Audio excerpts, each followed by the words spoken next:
Time নেই। কি হলো, হাসছো কেন? বলার টাইম নেই। আপনার টাইম আছে? হ্যাঁ হ্যাঁ আছে। তাহলে তাহলে দয়া করে কিছু ধার দেবেন। তার মানে ওরা বলছে তোমার টাইম নেই, তাই আপনার টাইম ধার নিয়ে আমি কিছুক্ষণ ধরে হাসবো।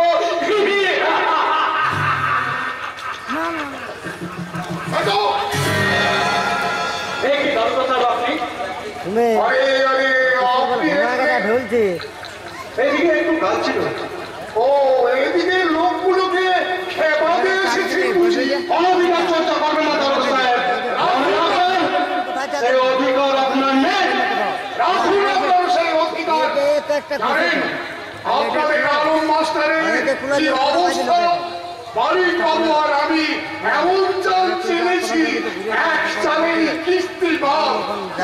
তাহলে তো আপনার পদোন্নতি হয়েছে তো, আর সেই খবরটাই তো আমি চৌধুরী সাহেবকে দিতে যাচ্ছি। তার মেহের বাড়িতে আজ আমি ইন্সপেক্টর অফ পুলিশ দুটো পা ছিল, আরো দুটো পা হলো, অর্থাৎ মানুষ থেকে একটা আছে আর 10:30 বাজলো। আমি পাগলা করে দেব। কি হলো রে, হাসছিস কেন? আরে মশাই, গোটা বাংলাটাই আজ পাগলা গারদ। এই পাগলা, মিথ্যা বলিনি স্যার, মিথ্যা বলিনি। দেখুন না, পাগল না হলে ভাই ভাইয়ের মুখে ছুরি বসাতে পারে, স্ত্রী স্বামীকে বিষ খাওয়াতে পারে, একটা মেয়ের পেছনে 10টা ছেলে বাংলা কুকুরের মতো ট্যাং ট্যাং করে করবো কি? পাগলামের নিদর্শন দেখতে চান তো চলুন আমার সঙ্গে সিনেমার চর্চায়। দেখবেন আজে বাজে ছবি দেখার জন্য সকাল থেকে সন্ধ্যা পর্যন্ত উপোস করে ভদ্রলোকের লাইন দিয়ে বসে আছে। আরে মশাই, পাগল না হলে উপনিষদের মতো দর্শন যে দেশের সৃষ্টি, সে দেশের মেয়েরা গাড়ির ঠোঁটে কাদা খাটে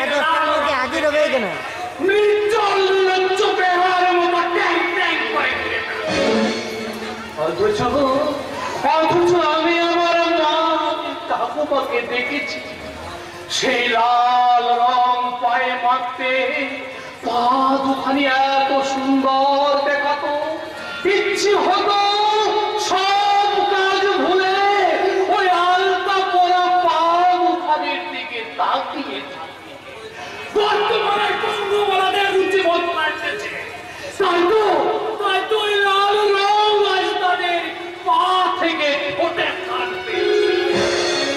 এরপরও কি আপনি এই বাংলাকে পাগলা গারদ ছাড়া আর কিছু বলা যায়?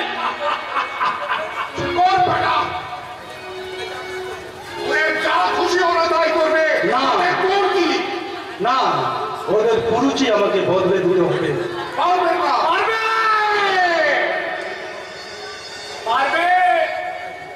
এটা আমেরিকা নয়, এটা ভারতবর্ষ। এখানে মানুষ গুলো তোমার সবাই তৈরি হচ্ছে একদম ইস্পাতের মানুষ।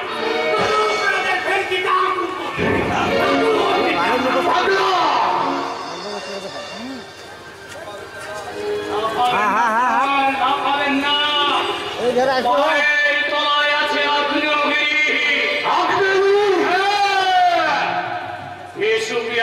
নাম শুনেছেন? যার গরন্ত লাভাস্রোতে চাপা পড়ে গেল চম্পাই শহর।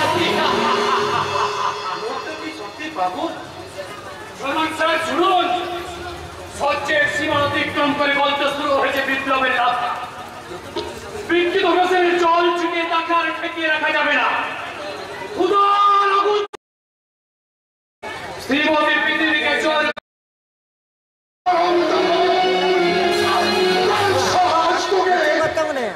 করবেন? আলম মাস্টারের মতো অবস্থা। ওটা আলম মাস্টারকে খুঁজে পাবেন আপনারা? আলম মাস্টার কি একটা? না, ভারতের মাঠে ঘাটে খামারে কলকারখানায় অবিরাম তৈরি হচ্ছে হাজার হাজার আলম মাস্টার।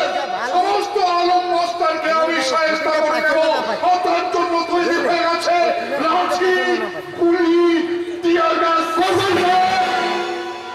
জুয়াবাজির এই দুনিয়ায় পলিসি গুঠি চালাতে হবে। মনুষ্যত্ব বললাই না, ইমান হোক বেঈমান। 1 থেকে 5 পর্যন্ত যারা দান ধরে বসে আছে তাদের সমস্তকেই ধ্বংস করতে ফেলতে হবে রক্তরঙা ধাক্কা। না না, সুযোগ সৃষ্টি হবে তা তোমরা পারবে না, কারণ কালের চক্র বক্র গতিতে ঘুরছে অবিরত। আজ ছাড়া কালের শীর্ষে কালেই তারা প্রধানত। বিবর্তনের চাকা ঘুরবে, ঘুরবার বেগে ছুটে আসবে গণঅভ্যুত্থানে জোয়ার, আর সেই জোয়ারে ভেসে যাবে তোমাদের দুঃস্বপ্নের মানি।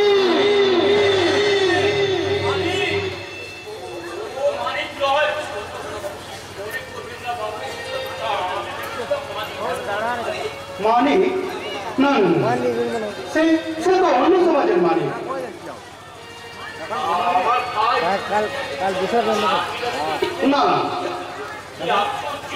ওখানে যাবো জোগাড় করে রাখি, জোগাড় করে রাখি।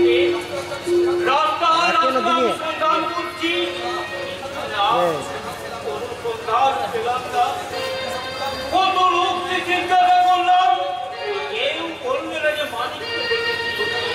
এই কলকাতার মতো বিশাল জনারণ্যে কে কার খোঁজ রাখে বলুন? তা ঠিক। আপনি তো অনেক জায়গায় ঘোরাঘুরি হ্যাঁ হ্যাঁ হ্যাঁ, আমার ভাইকে যদি দেখেন দয়া করে একটু তাকে জানিয়ে দেবেন। কিন্তু কিন্তু তাকে চিনবো কি করে? দেখবেন সুন্দর চেহারা, টকটকে রং, উস্তানো উস্তানো চুল, মানে ডান দিকে একটা কালো তীর আর বাঁদিকের গালে একটা কাটা দেয়। তোমার মনে নেই কাজল পরে কাজল রাধা বলতে ভুলে গিয়েছিলাম, তখন পরে কেটে গিয়েছিল। লক্ষ্মী। কে লক্ষ্মী? আমি নেব না, লক্ষ্মী মরে গেছে। সে লক্ষ্মী বেঁচে ছিল কাজল গায়ের মাটিতে।